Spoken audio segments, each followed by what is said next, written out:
This is the Thanksgiving edition of the News Report on Radio CLT. It's common around this time of year for journalists to report a template news instead of the actual events. Template news is a story where you can insert any location and a non-variable factor to draw a predictable conclusion that appears to be the news on the surface, but it's really just filter. That's especially around Thanksgiving that happens to be true. Don't be surprised to see these 5 stories on Thanksgiving evening in every local market. The Airport Shuffle. This is where a reporter goes to the nearest residential airport and inserts local blanks filling the following story. We're here at such and such international airport, where officials, whoever the officials are telling travelers to take some extra time this year. TSA authorities say you may want to avoid, name something you're supposed to avoid every year. But there is some good news. They say this year it's okay to bring, name something that's okay to bring every year. Now we caught up with a local traveler, name the traveler. Who's heading out with her family? Name the destination. The colder and cozier, the better. She says there's no issues or some issues or whatever she says. Next story is a traffic cop.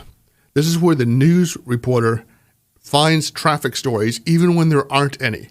For example, there's no traffic congestion on Thanksgiving Day. Let's examine a nonsensical report where no accidents happen, but it certainly sounds like something is exciting. Taking a look in the roadways this Thanksgiving, it appears smooth sailing around, name the major interstates in your neighborhood. Now, if you're driving the area of, pick the area, this is where construction never ends. You're going to want to watch out for construction delays. You're going to slow you down. Also want to keep an eye out for those traffic delays, traffic lights slowing you down here and there.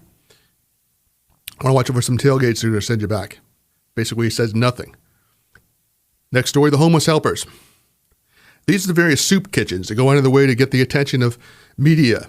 Want to watch people feed people who are eating, looking puzzled, and watch people talk about how they're helping the community and giving back for no reason. Then they'll plug a report for their community advocacy and ask you for money. Somewhere in the report should be a plug for the organization. You sound something along the lines of, now officials at, name the place, say they appreciate all the help this week, but they're asking people to sustain that commitment all year long. They say each year they feed made-up number of people, and couldn't do it without community support.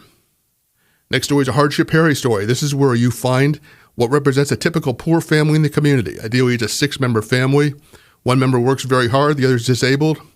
Together, they support at least 4 children, none of which should be holding a cell phone or an Xbox at the time the cameras are rolling. Then you have the overachiever. This is a story where a person or organization goes overboard this time of year, perhaps donating 1,000 turkeys out of a truck in the middle of an intersection to a group of hungry, disabled veterans. Just know, when interviewing this person, you will likely hear responses like, it's all about giving back. It's only a start. I'm sure there are plenty others doing far more. You never heard an overachiever say, darn right I'm giving away these turkeys, and it wasn't for my generosity. These people would have nothing if I wasn't so thankful for that. In those words, just leave them out of the report. So there you have it. The newscast can be rounded up to a local fire update, an update to recent some vague holiday, or of course the weather. You decide. You're the reporter. Happy Thanksgiving. John Casson, Radio CLT.